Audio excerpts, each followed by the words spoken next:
As I stated in the last video, we're going to talk about third parties. We'll talk about third parties in this video. We will also talk about voter participation and voter registration. Let's start the timer and get moving. Timer's on.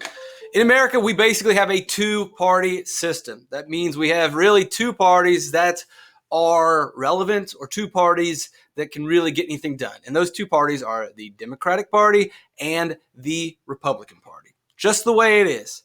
A lot of people wish that we had a different system. Other nations around the world have a plurality of parties, have multiple parties. They have more than just two parties. But for the most part, throughout the entire history of America, we've had a two-party binary system. You either vote with these guys or you vote with those guys. This turns a lot of people off, and this is a reason why a lot of people do not vote, because they want more options or they don't like both of the candidates. But there's really nothing we can do at this point. We can try to create other parties that can compete, but it never seems to work. People have tried and it fails. Now, this doesn't mean that we only have two parties. We just have two parties that control power in this country. We have third parties. They are other parties, but these parties do not win elections. Very rarely. Sometimes they do, but they might hold one position. They might have one of the 535 seats. And if you are one of 535 people, you don't have much influence whatsoever. We do have third parties. We have parties outside of the Democratic Party and the Republican Party, but they do not influence public policy. They do not pass laws, but they do have some effect. We will talk about two things, or two ways that they impact our country and our nation. The biggest way that third parties affect the American political system is that these third parties, although they don't win elections, they come up with new ideas. We talked about political platforms in the last video. We talked about the biggest difference between the Republicans and the Democrats, and it's their platform, and their platform is their ideology. It's the list of their beliefs. And we had a list of things that the Democrats believed in, and we had a list of things that the Republicans believed in. Well, every once in a while, the third party will come along and come up with a new idea. And eventually, over time, that new idea will be embraced by one of the political parties and will go into the platform of the Democrats, or will be a part of the platform of the Republicans. The third parties, one of the biggest effects of a third party is they introduce ideas. They're not trying to win. Some of them try to win, but for the most part, they don't impact the elections. They don't really, well, they'll impact elections. We'll talk about that in a second. But they do not get elected and make laws. What they do is introduce new ideas. A familiar third party, probably one of the most common and most popular third parties, is the Green Party. And the Green Party, since their creation, the new ideas that they are constantly introducing into America and introducing into the public, which eventually become part of public policy, are ideas about protecting the environment, different rules and laws that should happen. Now, they never get elected, so they don't get to pass the laws. But after they introduce the idea, after a while, it becomes very popular, and one of the political parties will embrace that idea. Progressive Party, once upon a time, 100 years ago, the Progressive Party, one of their new ideas that they introduced, now the Progressives did not win very many elections. They did not get elected president, but they introduced a new idea that became a common sense idea that everyone believed in, that both parties accepted, and it was the idea that the workday is 8 hours long. Not 12 hours, not 14 hours. You can work 8 hours. After 8 hours, you can go home or you can get paid overtime. It is a law now because they introduced a new idea. The idea got accepted by the mainstream political parties, and the mainstream political parties made this a law. The Rent is Too Darn High Party. This was a party several years ago in New York City, and the whole idea was to introduce the idea that rent is too high in New York City. The leader of this party was never elected. This party no longer exists today, but the Democrat Party in New York has added rent controls as one of their ideas or part of their ideology in their political platform. So they introduced a new idea. Eventually, if that idea is good, it will be embraced by the political party. Sometimes these third parties revolve around a personality. Sometimes these third parties, there's a guy that's larger than life. One of the most famous examples that you might see on a test is Teddy Roosevelt creating the Bull Moose Party. So again, they introduce new ideas. Another idea is that they revolve around sometimes a bigger than life personality. Another side effect of third parties is sometimes they influence the outcome of an election. They never win. The Green Party doesn't win. But there are people that believe in the Green Party that might vote for the Green Party. Here's the problem. When people vote for the Green Party, that means either the Democrats lost a vote or the Republicans lose a vote. And if enough people vote for a third party, that can sway an election. Here's an example of Florida, George Bush versus Al Gore, Democrat versus Republican. It was neck and neck. We are talking about hundreds of votes separate the two. I mean, it is completely even. And whoever wins Florida wins the election. And it came down to a handful of people that voted for a third party. If they had not voted for that third party, it is very likely that they would have voted for Al Gore. And if they would have voted for Al Gore, he would have become president, not George Bush, and we could have changed history. How did this happen? Because they voted for a third party. Sometimes the existence of a third party will steal votes away from one party or the other, and by stealing those votes away, the other guy wins. That's not the intention of a third party, and they should not be blamed for this. If you lose an election because of this, then it's your fault. You should have done a better job of educating voters. Maybe you should have nominated a different candidate. Maybe you should have spent more money. It's you. You can't blame the third party.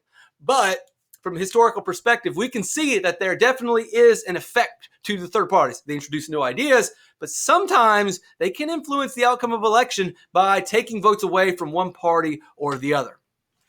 Voter registration and voter participation. So we're going to step away from political parties and talk more about you on the ground and how you can be involved in politics, how you probably are. Before you can vote, you must register.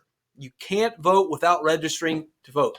And all you have to do is fill out a simple piece of paper. Here it is. You're looking right here on the screen at the Virginia voter registration application.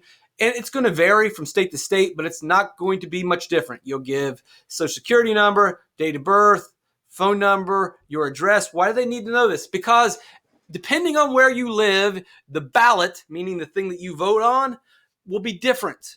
If you live in North Carolina or if you live in Virginia, you're voting for different people and they need to know who you should vote for. And the only reason they're going to know who you should vote for is if they know where you live. So that's why they need that information. They need to know how old you are, etc., etc. It's very simple. You fill out the paperwork and then you're good to go. And on election day, you show up and vote. Now remember, not everybody can vote. You got to be a U.S. citizen. You got to be a resident of Virginia if you're going to vote in Virginia. You can change that to whatever state you live in, and you must be 18. That's really the only rules. Are you a U.S. citizen? Right? That's pretty simple. You shouldn't vote in United States elections if you don't live in the United States and aren't a citizen. You shouldn't vote in a Virginia election if you're not a citizen in Virginia. And then the last rule, it's constitutional that you have to be at least 18 to vote. That's what the Constitution says.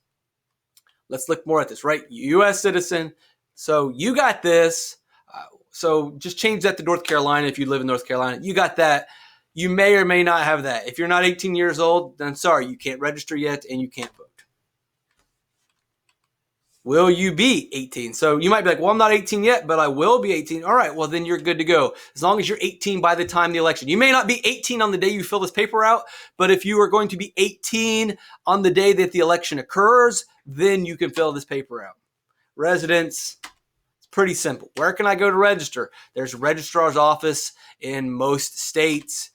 You can go to the DMV. You can find this paperwork. You can go to a library. They also have this paperwork, and you turn it in the library. You can also you can print the form out online. You can fill it in, and you put it in the mailbox, and you're done. You don't even have to leave your home. It is so easy to register that it is almost impossible to imagine that people do not do it. And you don't have to do it every election. You just need to do it every time you move. Again, because, why are they making me do it? Because when you live in a different area, you're going to vote for different representatives in that area. You might vote for different laws in that area. So you fill it out once and you're pretty much good to go. You only need to fill out the registration form multiple times if you move because you're going to vote for different things. And you shouldn't vote.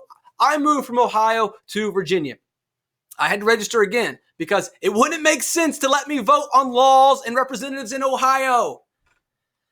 You only got to do it once. It's very easy. You register. Now, one more catch. You got to do it 22 days before the election. Not that hard. 22 days before the election. Don't sleep on it. Make sure you get this done before the election. If you register after that, then you're going to have to wait until the next election to vote. Highest election turnouts. What does turnout mean? People show up to vote. What does a turnout mean? It means people show up. Turn out. They turn up. They show out. They are there voting.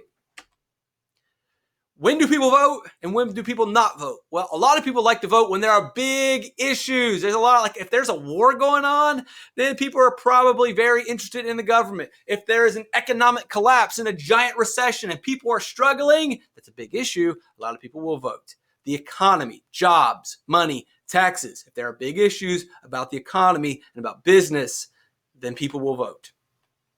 As an example from the Great Depression. War, like I mentioned. People want to vote. They want to have their say. They want to make sure that they are guiding the country in the direction they would like. Every 4 years, the president gets elected, and these have the highest turnouts. When the president gets elected every 4 years, usually a lot of people show up to vote.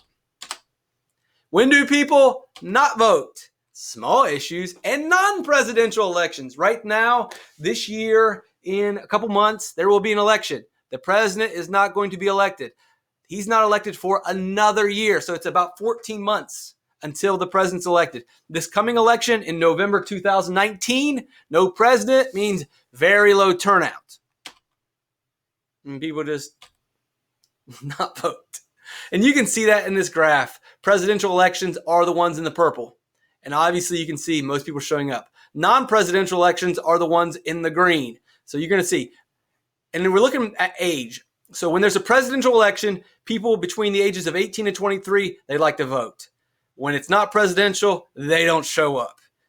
And as you see, as the age goes up, you can see people are more interested. And as the ages go down, people don't care as much. But they do care when the president gets elected. When it's not the president, they don't show up very often. But when they're older, they show up. Just interesting to see. When you're older, you're more interested. Maybe you know a little bit more about the government. And you're also affected more by the government in terms of taxes, typically. Then you're going to turn out and vote. When you're a kid, you're too busy being a kid. You don't really vote very often. But you will vote for the president. It's just the way that it goes because it's a big thing going on. Why people do not vote? Lack of interest. They just don't care. Pretty simple. Most of the students that I've had that have been 18 and have not voted, they just didn't care. I get it. I understand. I was a kid once. I was into other things too. I wanted to play rock and roll. I wanted to go out and have fun with my friends. And there are a lot of things on my mind. And voting, not really that interesting. Who cares? Number 2, they forget to register. They didn't fill out the paperwork. They didn't fill out the paperwork in time. Those are the 2 main reasons that people don't vote. They just don't care.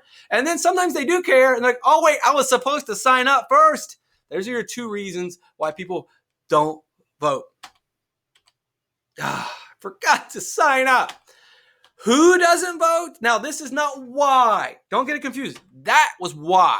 This is who. These are the people that typically do not vote. This is not cause. This is not a cause. Typically, young people don't vote. I'm not saying that's why. Oh, they're young, that's why. No, we're just saying right now that this is who doesn't vote. Typically, it's young people. And typically, those young people weren't interested, right? There it is, lack of interest. Right? Lazy kids. Education. Typically, uneducated Americans don't vote. They just don't understand the issues. They don't follow the issues. Maybe they don't have the highest literacy level, so they're not reading a lot about the issues. Typically, when we're looking at groups that don't vote, we have the group of young people. We have a group of uneducated people. If you don't get what's on the screen, then I don't know what to tell you. Look a little bit closer. I hope eventually you can figure out what the joke is here. I'm not going to spend too much more time on that. You should have gotten it already. If you didn't get it all, if you didn't figure it out already, then probably not going to vote. Income. Now, again, this is not why. This is just who. If you're going to break in categories of people that don't vote, typically young people, uneducated people, and typically low-income people or poor people don't vote. They don't have any time. They've got other worries. They got bills to pay. They're trying to take care of their kids. They're trying to make their house payments. They're trying to get food on the table. They've got real personal issues that they're dealing with. They don't have time to worry about some election and they go spend time waiting in line and spend time registering to vote. They've got real day-to-day issues. So this is the categories of the people that typically don't participate in elections: young people, uneducated Americans, and low-income Americans. And you can see that in the graph right there, right? Young people don't vote. Why? Who? Again, that's the why: lack of interest, forget to register. And these are typically the people. I want to talk a little bit longer, so I can't listen to that buzz. So again, young people lack interest. Young people fail to register. Uneducated people, again, lack interest or they fail to register. Low-income individuals, they've got other things that they're interested in, like putting food on the table, and they forget to register. Don't confuse that, oh, well, you don't vote because you're young. No, you don't vote because you lack interest. And the people that typically lack interest are young, uneducated, and low-income people.